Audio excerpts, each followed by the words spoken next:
You will hear a woman asking about membership of a society.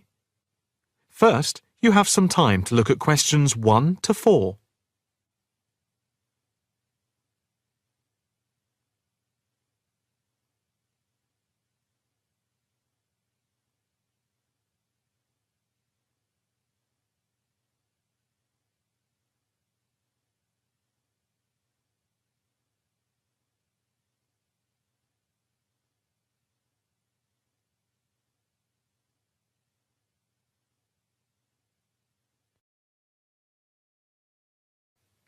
Now the test will begin.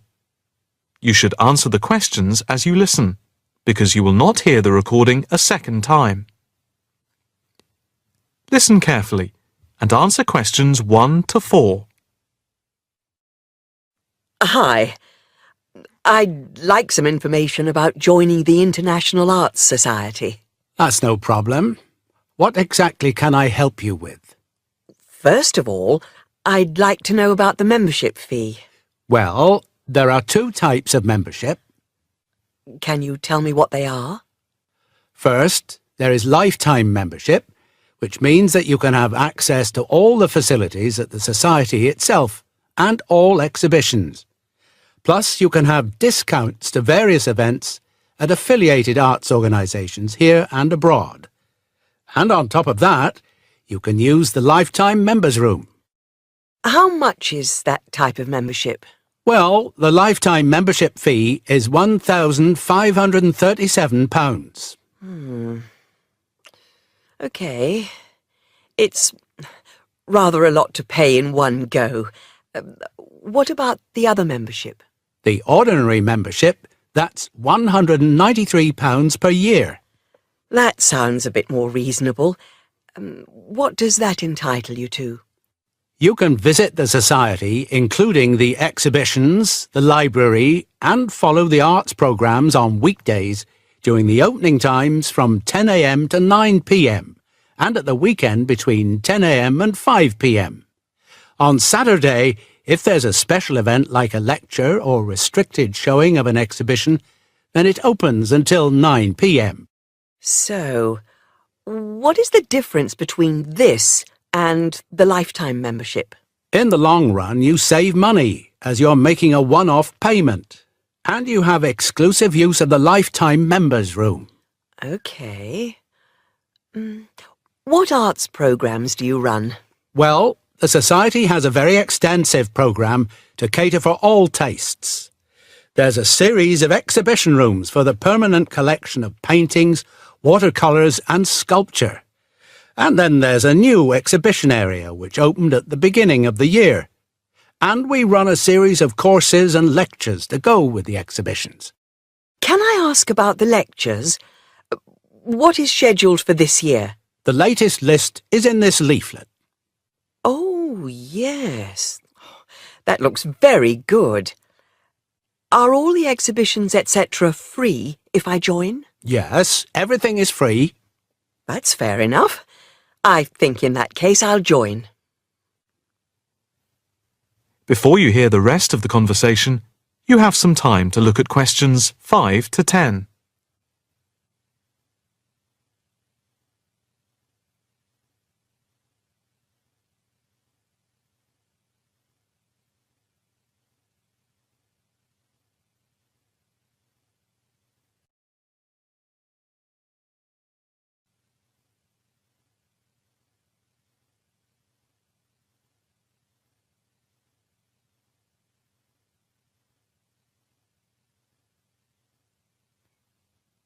Now listen and answer questions 5 to 10.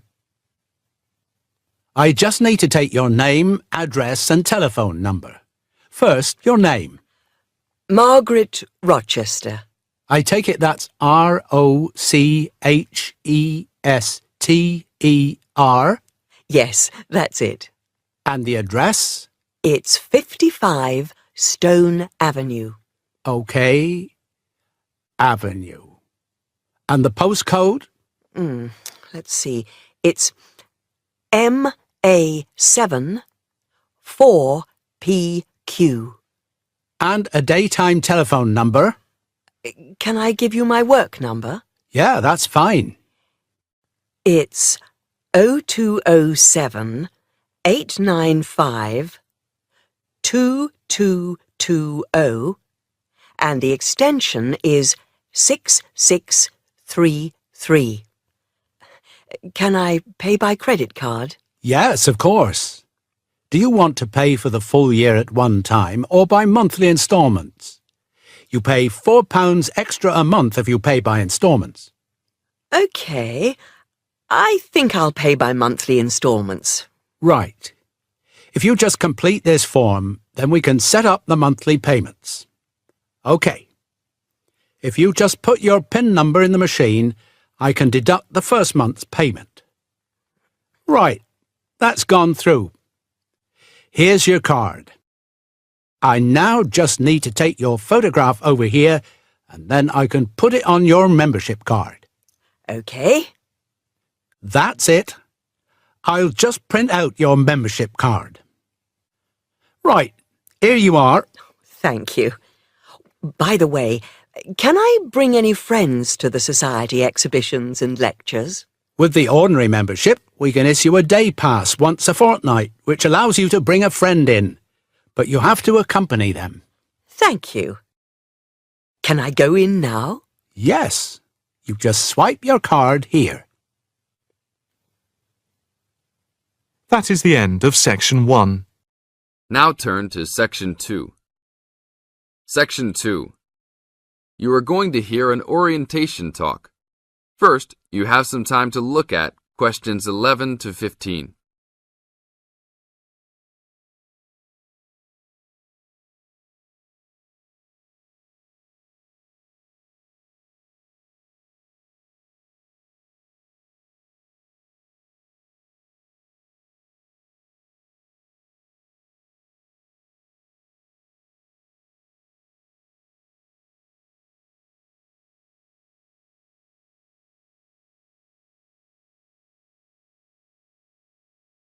Now listen to the tape and answer questions 11 to 15. Welcome to Orientation Week. Today I am here with the captain of our school's women's gymnastics team. Her name is Elizabeth Rain, and she is a fourth-year student. I hope you can all see her as an example of a responsible student and athlete, a role model for everyone. Hi, Elizabeth. Thank you for stopping by our Orientation Week. Thank you for having me. Welcome to our university, everyone. If there are any of you thinking about joining our school's athletic program, I would strongly encourage you to do it. Being a part of the gymnastics team has been one of my best experiences during my time at this school. It has taught me so much about teamwork and friendship, and has even taught me how to improve my academics by prioritizing my time.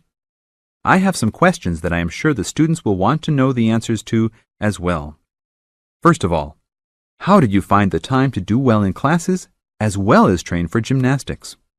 Prioritizing is the key. You must be very organized. Every day I wake up and I know what I must do for the day. I plan things in order of importance. For example, if today I have a competition for gymnastics in the afternoon, then I know I have to finish my homework and studying in the morning. In other words, keeping an organized schedule of your priorities is very important. Can you explain to the students a little bit about your study habits? Well, I usually try to take classes that I'm interested in. This way, I have no excuse not to study because I chose the classes out of my own preference. I separate my study time by class. For example, if I have 5 classes for this semester, I will study for 1 class a day from Monday through Friday, and then review for all of them on the weekend. I won't try and study for all 5 of my classes at one time. It is too hard to do that, to remember everything and not feel like you are going crazy. It is very important to focus the time that you set aside for studying. I do not study with the television on. I try to keep away from all distractions, because I find that I learn better that way. But of course, how each individual will study depends on each person. Now look at questions 16 to 20.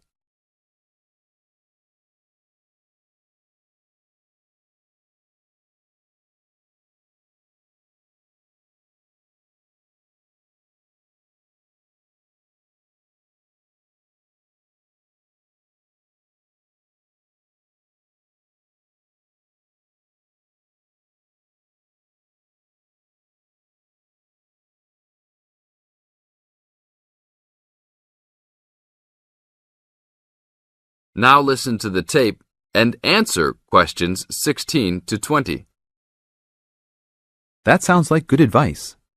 Let's talk a little bit about your gymnastics career. How long have you been doing this sport for, and what has been the best moment of your college participation? Well, I've been participating in gymnastics since I was a kid. My parents got me involved in the sport. The best moment. I would have to say that there is not one single instance that stands out in my mind as the best moment, but more of a whole experience. My first year in university was definitely one of the best years of my life. I met my best friends that year and really learned to grow up and be independent. Our team went to the national championships that year, and it was an incredible experience, so I would count the whole year as my best experience in college. How about the worst moment? It is true everyone goes through bad experiences. My worst experience would have to be the fall of last year when I broke my wrist. I was unable to participate in sports for the remainder of the year and had to learn how to write with my left hand. I guess when I look back at it, though, even though I wouldn't wish this to happen to anyone, this experience definitely made me stronger as a person.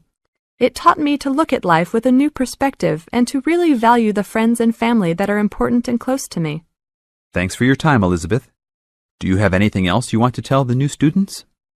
Just have a good time. Don't stress out too much, but be responsible for your actions. Work hard and play hard. That's my motto for life. This is the end of Section 2. Now turn to Section 3. Section 3. You are going to hear a conversation between a student and a tutor. First, you have some time to look at questions 21 to 25.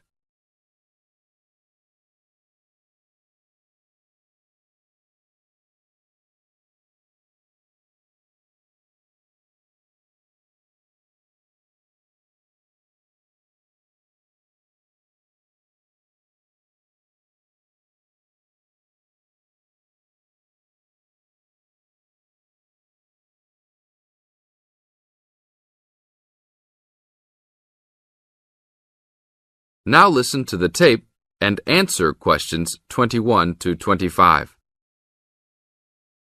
Hi, Brad. I was wondering if you have time to answer some of my questions about my upcoming test. Sure, no problem, Jeff. What is it that you're having problems on? Well, it's for my English final. We have to prepare a 5-minute speech to present in front of the whole class, including the professor. So I'm a little bit worried. Is there any specific topic, or can you do it on whatever you want? It has to have something to do with the origins of English literature. I'm thinking of doing it on Shakespeare, but I bet many other students will have the same idea. That's fine. Don't worry if others are doing the same thing. As long as you do a good job, that's all that counts. A good professor will grade all students fairly.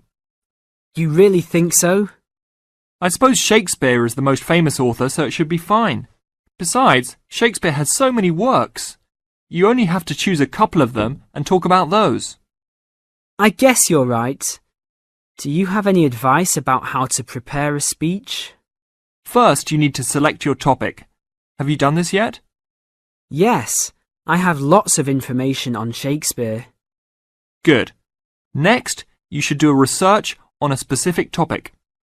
Do you have a deadline for which to turn in your speech topic? The deadline is next Tuesday. So you should have a detailed outline of what you will say by then. Do not just turn in a piece of paper saying Shakespeare on it. That will not give your professor any idea as to what you will be talking about. Okay, so you think I should write out an outline of my speech? Of course! Writing your speech out in outline form is essential. No one could give a speech from scratch. Even the president must refer to his outline when giving a speech. An outline will give you a good structure to base your speech on. Now look at questions 26 to 30.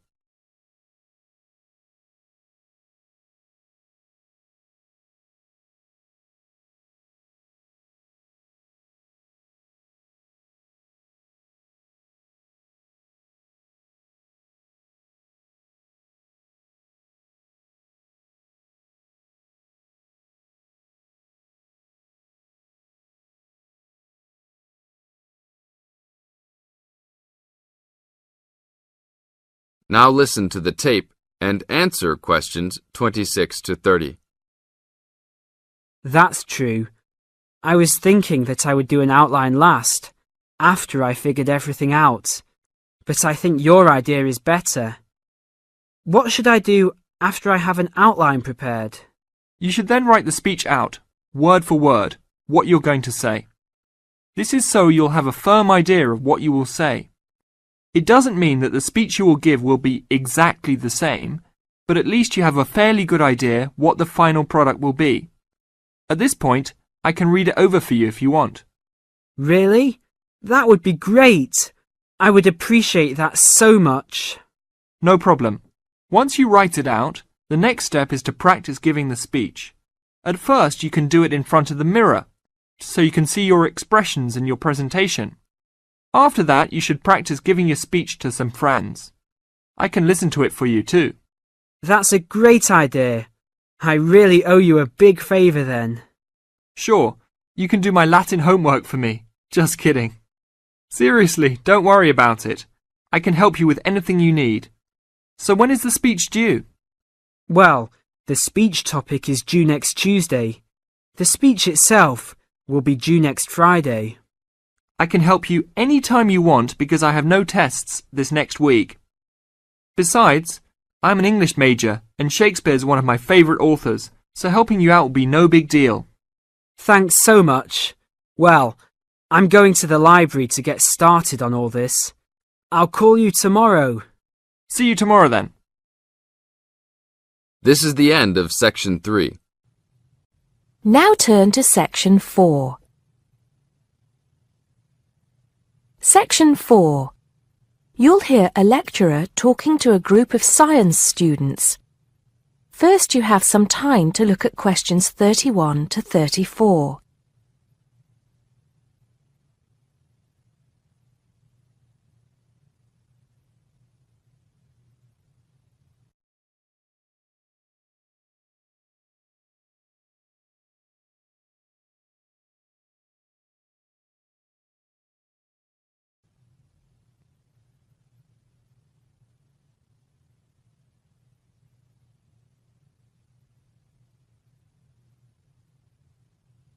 Now listen carefully and answer questions 31 to 34.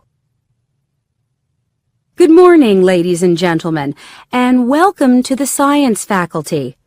As you may know, my field of study is neurobiology, so you may be wondering what I have to say to those of you who are studying physics or chemistry or geology, even those of you who intend to become doctors. In fact, what I have to say is aimed especially at those who wish to enter the medical profession, though the main point applies to all of you. And what is my main point? Basically, it is that you shouldn't get stuck in too narrow a specialization.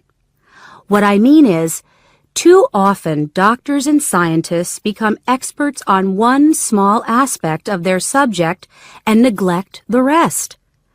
Perhaps you have heard the joke about a doctor being introduced to another doctor as an expert on the nose. "Oh yes," said the other doctor. "Which nostril?" I know that more and more it is necessary to specialize, because when you finish your studies, you have to find a place in the job market. But I do believe that it is damaging both to you personally and to the profession. You may be surprised to know how many physicians in the past were men of wide culture. Many were interested in the humanities, from the arts to literature to philosophy. A surprising number of them, from Rabelais to William Carlos Williams, became poets, novelists, and playwrights. Men of science have written clearly and intelligently about society, psychology, and politics. This tradition is not dead. Today, such eminent scientists as Stephen Jay Gould, Jared Diamond, and Richard Dawkins are well known as popularizers of science while maintaining high standards. But more of them in a minute. I'm not saying that while you are studying anatomy, you should sign up for a course in English literature, but reading a few works of fiction in your own time will show you the human mind, just as your anatomy classes show you the human body. Science faculties and medical schools, it seems to me, now largely ignore this human dimension. Furthermore, the study of medicine, and psychology for that matter, is largely about what has gone wrong with the body and the mind. That is, it mostly deals with the abnormal. Before you hear the rest of the talk, you have some time to look at questions 35 to 40.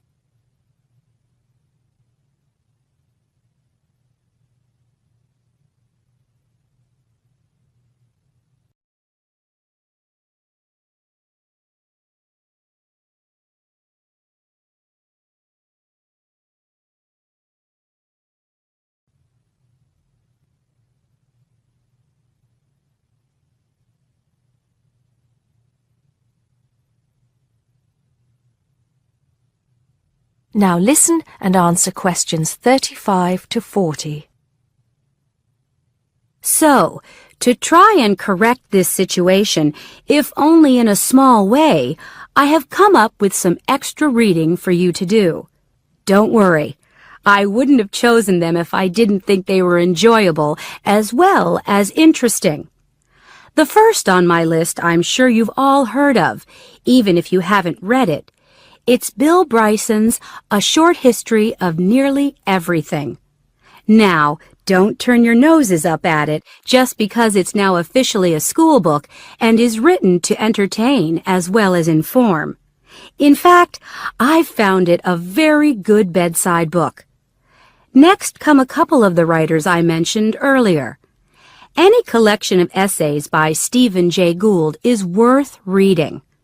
He writes clearly in a language non-scientists can easily understand. In fact, a lot of his essays are responses to questions about science from the general public. He's also entertaining on the subject of baseball. Perhaps you should start with Gould's Wonderful Life.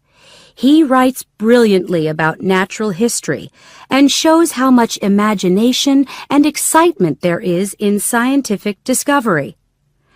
Then there's Jared Diamond's The Rise and Fall of the Third Chimpanzee, which shows us how close we are to the apes and forces us to look at some of the darker aspects of human nature. After reading it, you won't forget your animal ancestry. But don't let that put you off. It's very readable. You're probably saying to yourselves, just a minute, these are all science books. What about the fiction? I'll come to those in a later lecture. At the moment, I'm just trying to get you to read away from your chosen field of study. However, I will recommend one work of fiction now, though it might come as a bit of a surprise. If it does, it means you haven't read it. The book is The Water Babies by Charles Kingsley.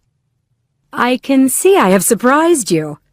Well, it is in fact the first fictional response to Charles Darwin's On the Origin of Species.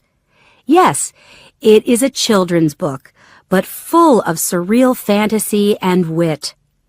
The fifth book on the list is a biography, The Emperor of Scent by Chandler Burr. To my mind, it's not particularly well written, but it is a fascinating story. It is about Luca Turin, a biophysicist who becomes an expert on perfume, and about how he missed getting the Nobel Prize. If any of you are thinking of a career in scientific research, this book might make you think again. It's a very tough dog-eat-dog business, which brings us to the book that inspired Kingsley's Water Babies, that classic of the genre, Charles Darwin's On the Origin of Species.